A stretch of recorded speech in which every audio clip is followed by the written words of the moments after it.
إن الحمد لله نحمده ونستعينه ونستغفره ونعوذ بالله من شرور أنفسنا ومن سيئات أعمالنا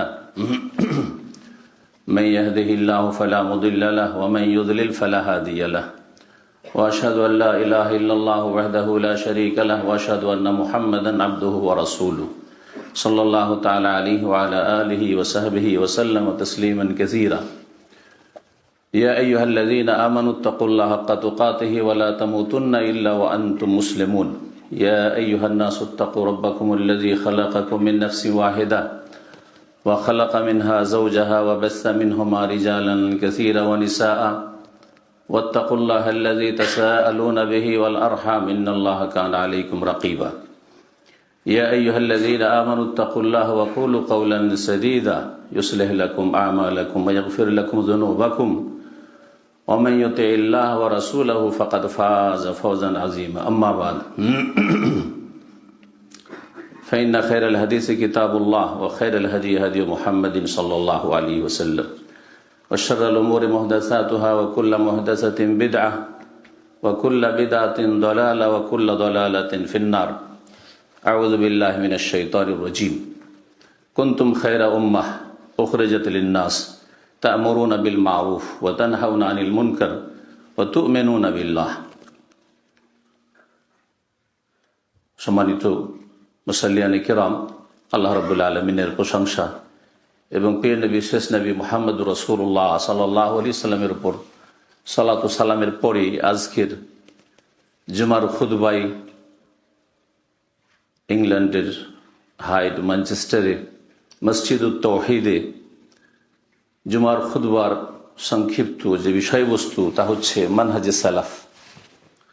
এই মানহাজুস সালাফের ওপর আজকে প্রথম আলোচনা খুতবাই করব মাত্র কয়েকটি বিষয় নিয়ে। প্রথম যে বিষয়টি হচ্ছে সেটা হচ্ছে যে বিষয়বস্তু বা টপিকস মানহাজুস সালাফ, এতে দুটো শব্দ রয়েছে, মানহাজ আর সালাফ। মানহাজ, নাহাজ থেকে এর মানে হচ্ছে মতাদর্শ, আপনার জীবনে চলার আদর্শ, আপনি কিভাবে জীবনে চলবেন এর আদর্শ। একটা হচ্ছে রাস্তা চলা, যে রাস্তার অনেক আরবি রয়েছে, তার মধ্যে একটা হচ্ছে জাহাবা মানে যাওয়া, মজহাব মানে যাওয়ার রাস্তা, সেটা রাস্তায় যাওয়ার রাস্তা হইতে পারে। আবার আকিদা আমলের ক্ষেত্রে ধর্মীয় জীবনের চলার রাস্তা হতে পারে। ঠিক ওই রকমই মানহাজ শব্দটি হচ্ছে আপনার চলার রাস্তা। সেটা মিনহাজ মানহাজ দুই রকমই উল্লেখিত হয়েছে কোরআনে কারিমে। আল্লাহ রাব্বুল আলামিন ইরশাদ করেছে লিকুল্লিন জাআলা মিনকুম শিরআতাও ওয়া মিনহাজা, তোমাদের প্রত্যেকের মিনহাজ মতাদর্শ রয়েছে এবং শরীয়তের বিধিবিধান রয়েছে। প্রত্যেক উম্মতের প্রত্যেক নবী এবং রসুলগণকে আল্লাহ রাব্বুল আলামিন এইভাবেই দান করেছেন, যাদের মৌলিক বিষয় এক ছিল, কিন্তু শাখা প্রশাখায় আম্বিয়া রসুলগণের দিনে পার্থক্য ছিল। তৌহিদ, সুন্নাহ, আদর্শ নবী রসুলের হবে এবং বিধান আল্লাহ রাব্বুল আলামিনের হবে, ইবাদত একমাত্র আল্লাহর হবে, আর তরিকা হবে যেই যুগে যে নবী এসছেন তার। তো মানহাজ মানে হচ্ছে মতাদর্শ। সালাফ, এই সালাফ শব্দটি কোরআনে কারিমে 8টি আয়াতে উল্লিখিত হয়েছে বিভিন্ন ভাষা দিয়ে। অধিকাংশ আয়াতগুলিতে সালাফা শব্দ এসছে। কুল্লিল্লাযীনা কাফারু ইন ইয়ানতাহু ইউগফার লাহুম মা কাদ সালাফ। আল্লাহ কাফেরদেরকে বলছেন, যারা অস্বীকারকারী, যারা অমান্যকারী, যারা বহুত্ববাদী মুশরিক, তাদেরকেও আল্লাহ বলতে বলছেন নবী করিম সাল্লাল্লাহু আলাইহি সাল্লামকে যে কাফেরদেরকে বলে দাও ইয়ানতাহু, তারা যদি ফিরে আসে, তারা যদি বিরত হয়, এখনই পাপের রাস্তা থেকে, অন্যায় রাস্তা থেকে থেমে যায়, ইউগফার লাহুম মা কাদ সালাফ, তাহলে অতীতে যা কিছু হয়েছে তা তাদের ক্ষমা করে দেওয়া হবে। আল্লাহ রাব্বুল আলামিনের রহমত, দয়া এত প্রশস্ত, যেটা কাফের মুশরিক, যেটা যতই পাপী হোক না কেন সবাইকে শামিল, সবার জন্য রাস্তা খোলা আছে যতক্ষণ পর্যন্ত তার মৃত্যুর সময় ঘনিয়ে আসেন। এতক্ষণ আপনার রাস্তা খোলা আছে, কিন্তু আপনার আমার জানা নেই যে কখন মওতের সময় চলে আসতে পারে। সুতরাং যত দ্রুত সম্ভব আমাদেরকে ফিরে আসতে হবে। ভুল রাস্তায় থাকলে বোঝার সাথে সাথেই ফিরে আসতে হবে, যেই রকমই ভুল হোক না কেন, ধর্মীয় ক্ষেত্রে ভুল হোক অথবা পার্থিব ক্ষেত্রে ভুল হোক, যে কোনো রকমের ভুল হোক না কেন, যখনই আমরা বুঝতে পারছি যে ভুল পথে আছি আমাদেরকে ফিরে আসতে হবে। তাহলে ইউগফার লাহু মা কাদ সালাফ, এই সালাফ শব্দটি এখানেও ব্যবহৃত হয়েছে। এইভাবে সালাফ বিভিন্ন ভাষা দিয়ে কোরআনে কারিমে এসেছে, ইল্লা মা কাদ সালাফ, যা অতীত হয়েছে। তো সালাফ মানে হচ্ছে তাহলে অতীতে কোনো কিছু হওয়া। জি হ্যাঁ, সালাফ সেটা অতীতের কোনো বস্তু হতে পারে, আবার কোনো বিষয় হতে পারে, সেটা কোনো বস্তু হতে পারে অথবা সেটা কোনো বিষয় হতে পারে যেটা অতীতে হয়েছে। তাহলে মানহাজুস সালাফ মানে এমন একটি জাতি, এমন একটি উম্মাহ যারা অতীতে চলে গেছেন, আমাদের পূর্বে চলে গেছেন, তারা হচ্ছেন সালাফ। এখন এই হচ্ছে শাব্দিক অর্থ। এখন এর প্রয়োগটা কতদূর পর্যন্ত চলবে? আজকে থেকে 10 বছর আগে যারা চলে গেছে বা 20 বছর আগে আমাদের জন্মের পূর্বে যারা চলে গেছে পূর্বপুরুষ, তারাও তো এই অর্থে সালাফ, কিন্তু আসলে কি তারা সালাফ? না।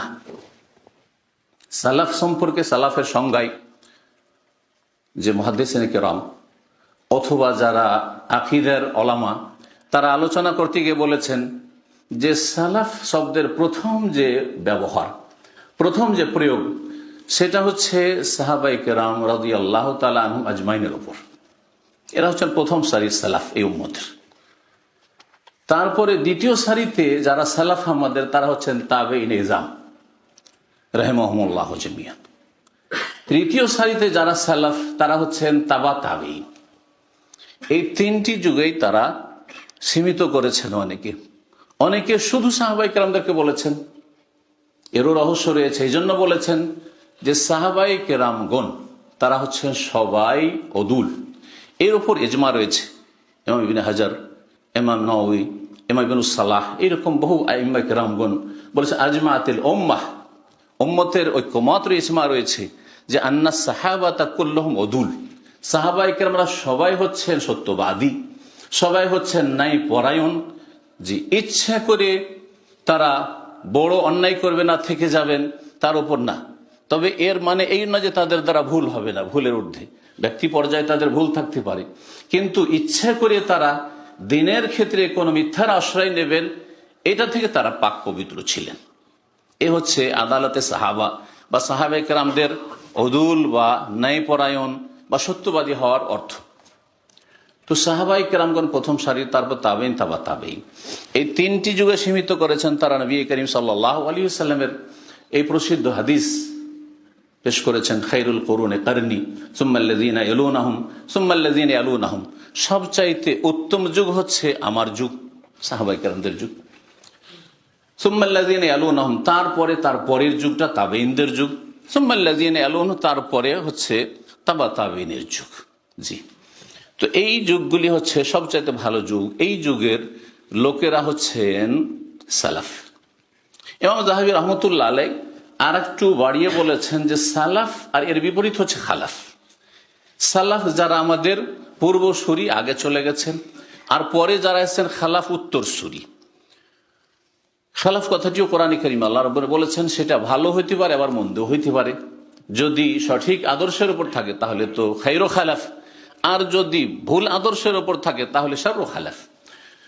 তো তিনি বলেছেন যে সালাফদের যুগ 300 হিজরি পর্যন্ত শেষ হয়ে গেছে, 300 হিজরি পর্যন্ত শেষ হয়ে গেছে। এই যুগটা এত গুরুত্বপূর্ণ একটা যুগ, এত একটা ভালো যুগ, যেই যুগে কিছু ফিতনা থাকলেও সমস্ত ফুকাহে কেরাম, আইম্মায়ে কেরাম, বড় বড় আইম্মায়ে কেরাম এবং মুহাদ্দিসিনে কেরাম তারা চলে গেছে। বিশেষ করে এদের মধ্যে উল্লেখ করা যেতে পারে 4 ইমাম: ইমাম আবু হানিফা রাহিমাহুল্লাহ, ইমাম শাফি, মালিক রাহিমাহুল্লাহ, ইমাম শাফি রাহিমাহুল্লাহ, ইমাম আহমদ রাহিমাহুল্লাহ জামিয়ান। তারপরে আইম্মায়ে মুহাদ্দিসিন ইমাম বুখারী, মুসলিম, আবু দাউদ, নাসাঈ, তিরমিজি, ইবনে মাজাহ রাহিমাহুমুল্লাহ জামিয়ান। এই 6 আইম্মায়ে মুহাদ্দিসিন আর 4 ফুকাহা, এই 10 জনের যুগ, 6 4 10, এই 10 জনের যুগ প্রায় চলে গেছে আপনার এই 300 হিজরির মধ্যে। 300 হিজরির পরে ফিতনা অনেক বেশি ছড়িয়েছে। সাহাবায়ে কেরামদের প্রথম যুগে কোন রকমের ফিতনা ছিল না, কিন্তু সাহাবায়ে কেরামদের যুগেই কিছু ফিতনা শুরু হয়েছিল। এই জন্য আল্লাহ রাব্বুল আলামিন তাদের সম্পর্কে বলতে গিয়ে বলেছেন, এই মর্মে 2-1টি আয়াত আমাদের উল্লেখ করা ভালো হবে। আল্লাহ রাব্বুল আলামিন সূরা আলে ইমরান আয়াত নম্বর 110 আল্লাহ ইরশাদ করছেন, কুনতুম খায়রা উম্মাহ, তোমরা হচ্ছ শ্রেষ্ঠ জাতি, তোমরা হচ্ছ শ্রেষ্ঠ জাতি। এটা আমরা অনেকেই মনে করি যে আমাদেরকে বলা হচ্ছে, কিন্তু যখন কোরআনে কারীম নাজিল হচ্ছে এতে সম্বোধন করা হচ্ছে তোমরা, তাহলে তখন আমরা ছিলাম না। যখন কোরআনে কারীমে ওহী নাজিল হচ্ছে রাসূলুল্লাহ সাল্লাল্লাহু আলাইহি সাল্লামের উপর, তখন শুধুমাত্র ছিলেন রাসূলুল্লাহ সাল্লাল্লাহু আলাইহি সাল্লাম এবং তার সাহাবায়ে কেরাম, মুহাজিরিন, আনসার। সুতরাং তাদেরকে সরাসরি সম্বোধন করা হচ্ছে যে কুনতুম খায়রা উম্মাহ, তোমরা হচ্ছে শ্রেষ্ঠ উম্মত, তোমরা হচ্ছে সবচেয়ে ভালো উম্মত। আর পরোক্ষভাবে আমরা এই উম্মতের অন্তর্ভুক্ত, এবং এই উম্মতের অন্তর্ভুক্ত থেকে যদি এই উম্মতের প্রথম সারির সাহাবায়ে কেরামদের আদর্শের উপর প্রতিষ্ঠিত থাকি তাহলে খায়রা উম্মাহ, তাহলে তো ঠিক আছে।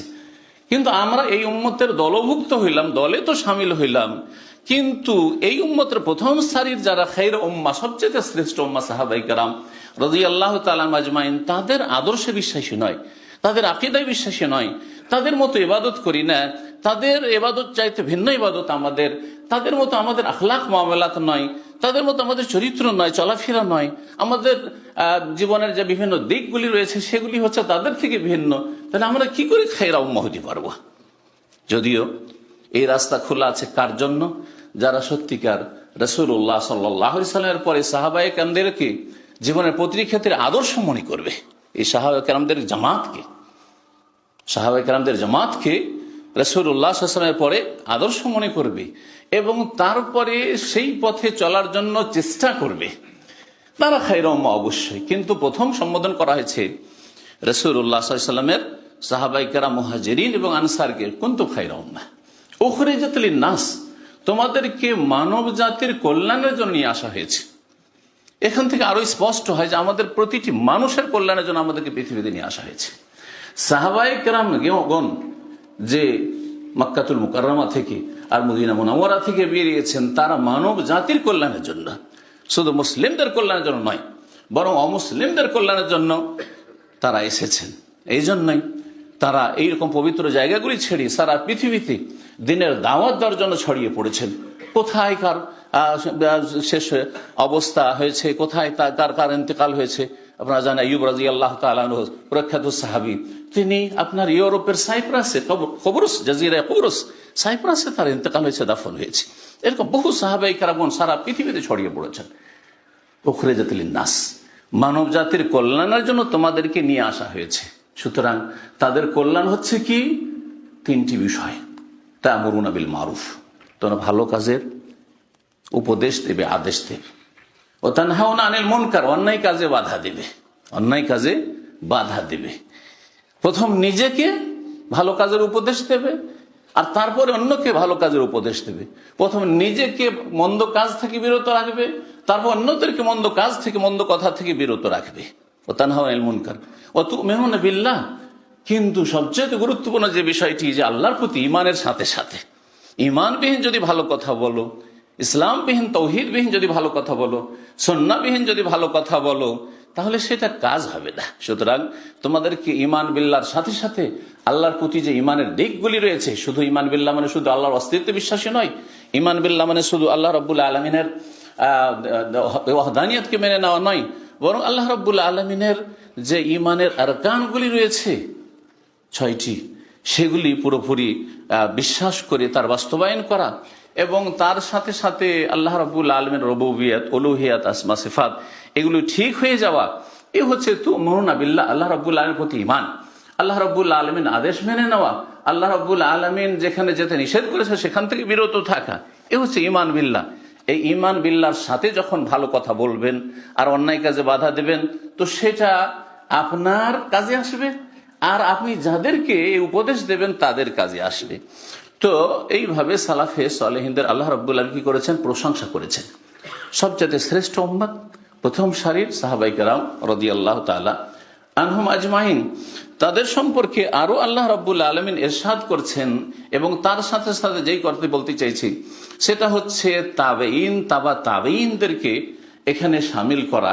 একটি তো হাদিস বললাম, কিন্তু কোরআনে কারীমের আয়াত সূরা তাওবার আয়াত নম্বর 100 আল্লাহ ইরশাদ করছেন যে ওয়াসাবিকুনাল আউয়ালুনা মিনাল মুহাজিরিন ওয়াল আনসার ওয়াল্লাযীনা ইত্তাবাউহুম বিইহসান রাদিয়াল্লাহু আনহুম ওয়া রাদু আনহু, বলছেন যে মুহাজিরিন এবং আনসারদের অগ্রগামী, প্রথম সারির যারা অগ্রগামী, প্রথম সারির যারা অগ্রণী, আগে আগে থেকেছেন, প্রথম দিকে ইসলাম গ্রহণ করেছেন এবং তারা দ্বীনের খেদমতে আগে থাকার চেষ্টা করেছেন।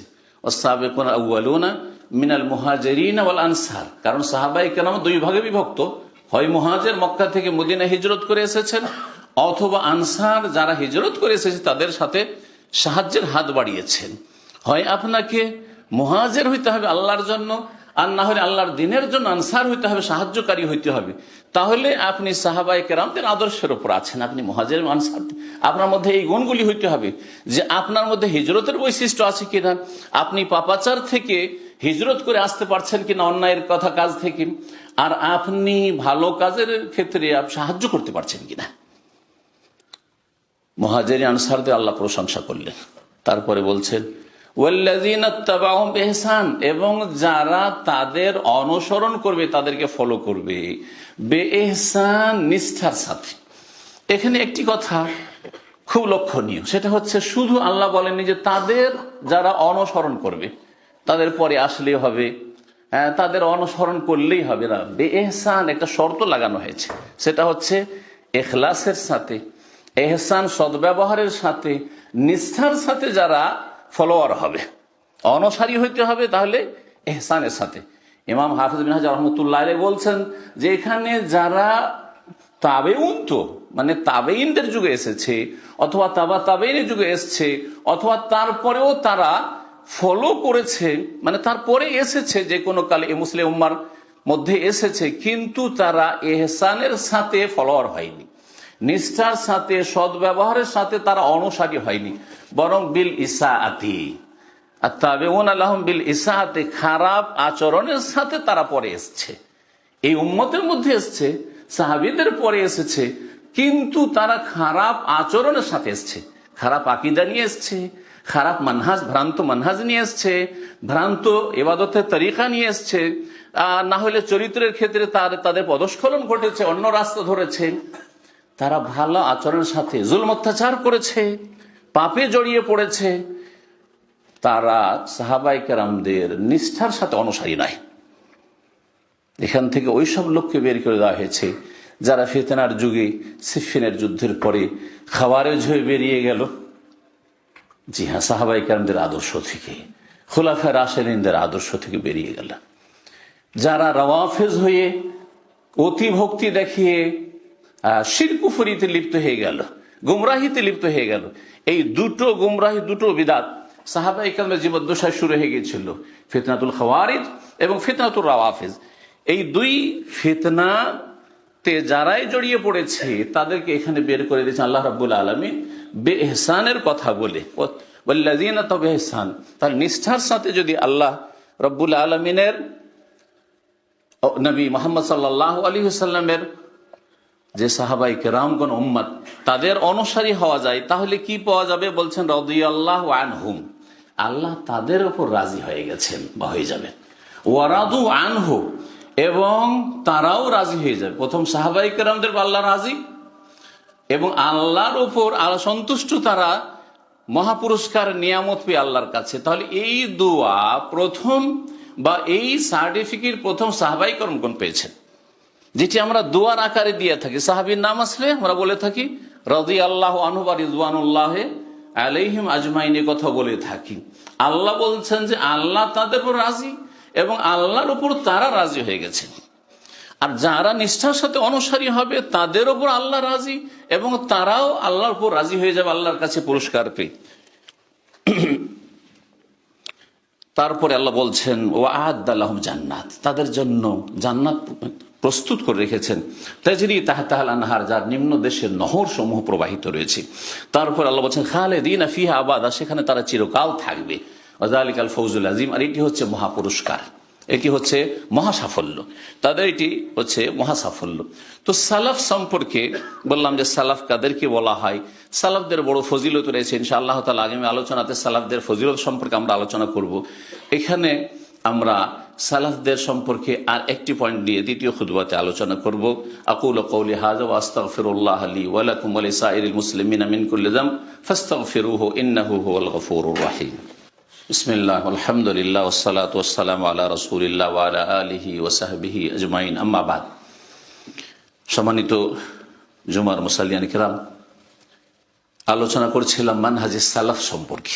মানহাজে সালাফ সম্পর্কে শেষখানে আর একটি পয়েন্ট নিয়ে আলোচনা করব, সেটা হচ্ছে মানহাজে সালাফ বা সালাফে সালেহিন, সাহাবাই কেরাম, তাবেইন, তাবা তাবেইন, তাদের আদর্শে আমরা কিছু মৌলিক বিষয় পাই, বুনিয়াদী বিষয়, যেগুলির ক্ষেত্রে তাদের মধ্যে কোনো রকমের ত্রুটি ছিল না। অন্যান্য ত্রুটি মানুষের হতে পারে, কিন্তু এই বিষয়গুলিতে তাদের ত্রুটি ছিল না।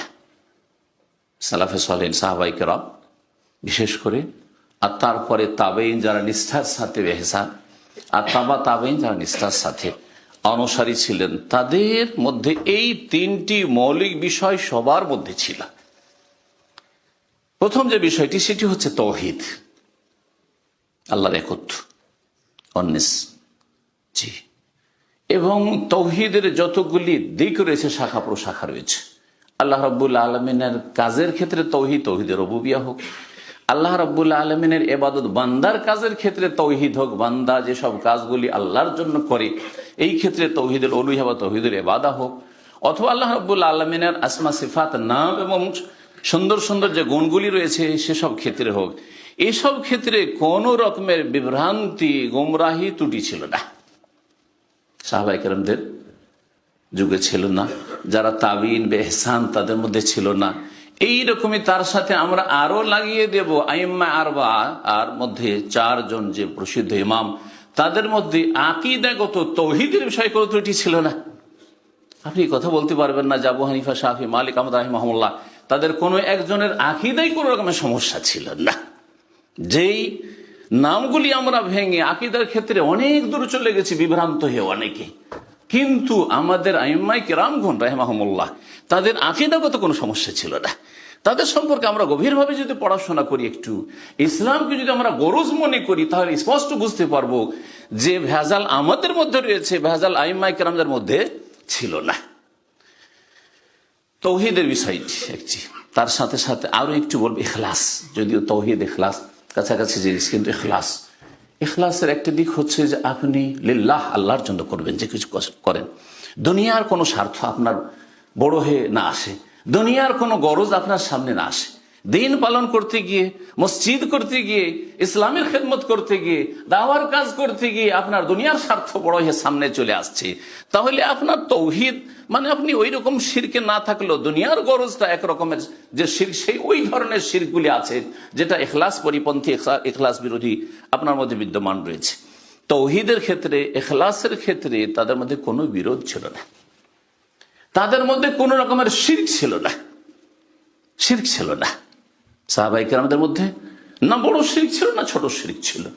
যদি কোথাও নতুন মুসলিম হয়েছেন, ভুল কিছু মুখ দিয়ে বেরিয়ে গেছে, সাথে সাথে রাসূলুল্লাহ সাল্লাল্লাহু আলাইহি ওয়াসাল্লাম সতর্ক সাবধান করেছেন, জি সুবহানাল্লাহ আজালতা লিল্লাহি নিদ্দান, কি করলে তুমি এই কথা বলে? এটা তো বলা ছিল তুমি কি আমাকে আল্লাহর সাথে শরীক করে দিলে? কুল মাশাআল্লাহু আলা, এক আল্লাহ যা চান তাই হয়, মানুষ কিছু চাইলে হয় না।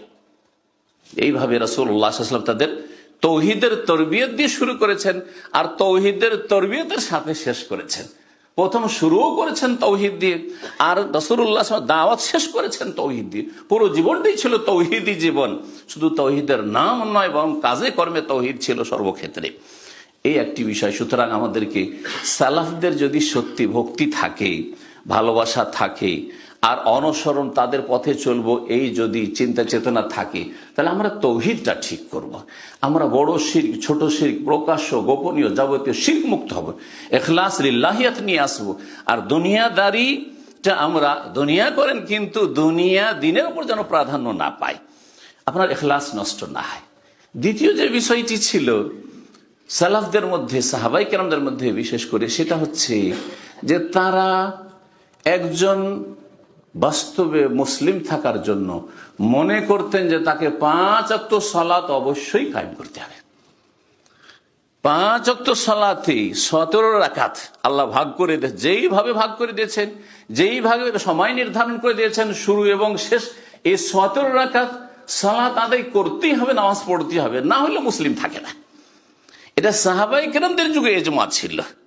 পরে মানুষরা ইখতিলাফ করেছে, আইম্মাদের ইখতিলাফ হয়েছে, মতবিরোধ হয়েছে, কিন্তু সাহাবাই কেরামদের কোনো দ্বিমত ছিল না। কানু লা ইয়ারাউনা শাইআম মিনাল আমালে তারকুহু কুফরুন গায়রাস সালাহ। সাহাবাই কেরামগণ কোন আমল ত্যাগ করে দেওয়া, ছেড়ে দেওয়াকে কুফরি মনে করতেন না, গায়রাস সালাহ, নামাজ ছাড়া। তার বোঝা গেল যে সাহাবাই কেরামগণ প্রত্যেকে একমত ছিলেন যে নামাজ পড়ে না সে মুসলিম হইতে পারে না, নামাজ পড়লে মুসলিম হয়, নামাজ না পড়লে 5 ওয়াক্ত নামাজ না পড়লে মুসলিম হয় না। এর উপর ইজমা ছিল। জি, এই ক্ষেত্রে কোনো ত্রুটি ছিল না। 2 নম্বরে যেটি, সেটা হচ্ছে নামাজের ক্ষেত্রে কোনো ত্রুটি ছিল না, এবং তাদের ফতোয়াতে ঢিলামিও ছিল না যে আপনি তো মুসলিম, আপনার দ্বারা তো অনেক কাজ হচ্ছে, আপনি তো মাশাআল্লাহ মসজিদ মাদ্রাসা অনেক কিছুই করছেন, অথবা দান খেরাত করছেন, আপনি জনকল্যাণমূলক কাজ করছেন, আপনি জাতির সেবা করছেন, আপনি শুধু নামাজটাই ত্রুটি। যেমন আমাদের অনেকে আপনারা বলে থাকেন যে লোকটা সব ভালো, শুধু একটু নামাজটাই পড়ে না, বাকি খুব ভালো মানুষ। আর মোটেই ভালো মানুষ নয় যদি নামাজ না থাকে। তাহলে আগে আপনাকে তৌহিদ দিয়ে শুরু করতে হবে। আর তৌহিদের বহিঃপ্রকাশ, তৌহিদকে আপনি বাস্তবে পরিণত করছেন এই 5 ওয়াক্ত 5 বার আল্লাহর সামনে হাজিরা দিয়ে। সুতরাং সাহাবাই কেরামদের এই আদর্শ আসতে হবে। আমাদেরকে কমপক্ষে দিনে 17 রাকাত সালাত আদায় করে নামাজ পড়ে মুসলিম যে আমরা, এটা প্রমাণ করে দিতে হবে। এটি হচ্ছে সালাফদের মানহাজ। এবং তাদের ফতোয়া ছিল যে যারা ছেড়ে দেয় তারা মুসলিম থাকে না, ইসলাম থেকে বেরিয়ে যায়। জি হ্যাঁ, এই জন্য তাদের মধ্যে, সাহাবাই কেরামদের মধ্যে গুনাহ হয়েছে। আপনারা জানেন, কারো চোরের হাত কাটা হয়েছে, মদের দণ্ডবিধান কায়েম করা, শাস্তি দেওয়া হয়েছে, জেনার শাস্তি দেওয়া হয়েছে, আরো এরকম কিছু হয়েছে। কিন্তু অল্প হাতে গোনা কয়েকটা ঘটনা হয়েছে। কিন্তু কোন একজন বেনামাজি সাহাবীকে নিয়ে আসা হয়েছে রাসূলুল্লাহ সাল্লাল্লাহু আলাইহি ওয়াসাল্লামের কাছে, না, এমনকি মুনাফিক ইবনে উবাই, মুনাফিকের দল, তারাও নামাজে আসতো, শুধু নামাজ পড়তো না, জামাতে আসতো, শুধু চুরি করার চেষ্টা করতো। রাতের অন্ধকারে এশায় না আসলেও ধরা খাবো না, ফজরে না আসলেও ধরতে পারবে না। সুতরাং আসকালু সালাত আলাল মুনাফিকিন সালাতুল ইশা ওয়াল ফজর, সবচেয়ে ভারী নামাজ ছিল মুনাফিকদের জন্য এশার নামাজ, ফজর, জোহর আসতো, আসর আসতো, মাগরিব আসতো। কারণ এখানে তো দেখে নিবে, আমাকে তো নামাজ পড়তে হবে, মুসলিম বলে পরিচয় দিতেই হবে। তাহলে যারা মুনাফিক আকীদার, তারাও সেই যুগে নামাজি হতো, যদিও তারা সাহাবী নয়, কারণ তারা অন্তর থেকে মুমিন ছিল না। 3 নম্বর যে বিষয়টি, সেটা হচ্ছে ইত্তেবায়ে সুন্নাহ। সাহাবায়ে কেরাম সকলেই সুন্নাহর অনুসারী ছিলেন, তাদের মধ্যে কোন রকম বিদআত ছিল না। যে বিদআতগুলি শুরু হয়েছে, খাওয়ারিজদের বিদআত, চরমপন্থীদের বিদআত, আর আপনার যারা আজকালকার সন্ত্রাসী, তাদের বিদআত।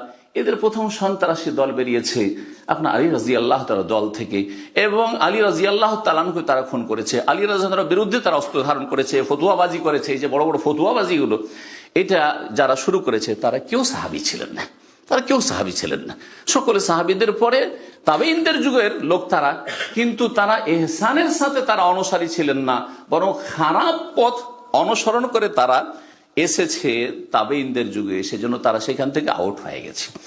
এইরকমই যারা রাফেজি, যারা অতি ভক্তি দেখিয়ে গোমরা হয়েছে, আলীর মধ্যে উলুহিয়াতের ক্ষমতা আছে, খোদাই ক্ষমতা আছে, আর হাসান হুসেনের মধ্যে এই ক্ষমতা আছে, এরা গোমরা হয়েছে, তারা কেউ সাহাবী ছিলেন না। তাহলে তারা সুন্নতের অনুসারী ছিলেন। তাদের মধ্যে বেদাতি কোনো কিছু ছিল না, না বেদাতি জিকির ছিল, না বেদাতি তার আকীদা আমল ছিল, না বেদাতি ইবাদত বন্দেগী ছিল, না বেদাতি নামাজ ছিল, না কিছুই ছিল না তারা। তাহলে এই 3টি বিষয় আমাদেরকে মনে রাখতে হবে। সাহাবায়ে কেরাম সকলে তাওহীদবাদী ছিলেন, আর সাহাবায়ে কেরামরা সকলেই সুন্নাহর অনুসারী ছিলেন। আর সাহাবায়ে কেরাম সকলে নামাজি ছিলেন। আল্লাহ যেন আমাদেরকে এই বিষয়গুলো বোঝার তৌফিক দান করেন। ইন্নাল্লাহা ইয়ামুরু বিল আদলি ওয়াল ইহসান ওয়া ইতাই যিল কুরবা ওয়া ইয়ানহা আনিল ফাহশাই ওয়াল মুনকার ওয়াল বাগই ইয়াইযুকুম লাআল্লাকুম তাযাক্কারুন। আল্লাহুম্মা আইজ্জিল ইসলাম ওয়াল মুসলিমিন ওয়া আযিল্লাশ শিরকা ওয়াল মুশরিকিন ওয়া দাম্মির আ'দাআকা আ'দা'আদ-দ্বীন। আল্লাহুম্মা আহফাজ হাযাল বালাদ ওয়া আহলাহু মিনাল মুসলিমিন মিন কুল্লি সুইয়্যিন ওয়া মাকরুহ। আল্লাহুম্মা আহফাজিল মুসলিমিনা ফি কুল্লি মাকান। আল্লাহুম্মা আহফাজিল মুসলিমিনা ফি কুল্লি মাকান। আল্লাহুম্মা আহফাজিল মাজলুমিনাল মুসলিমিন আল মুজতাহিদিন ফি কুল্লি মাকান ইয়া রাব্বাল আলামিন। আল্লাহুম্মা আলাইকা বিযালিমিন, আল্লাহুম্মা আলাইকা বিযালিমিন, আল্লাহুম্মা আলাইকা বিযালিমিন, আল্লাহুম্মা খুযহুম আখযা আজিজিন মুকতাদির।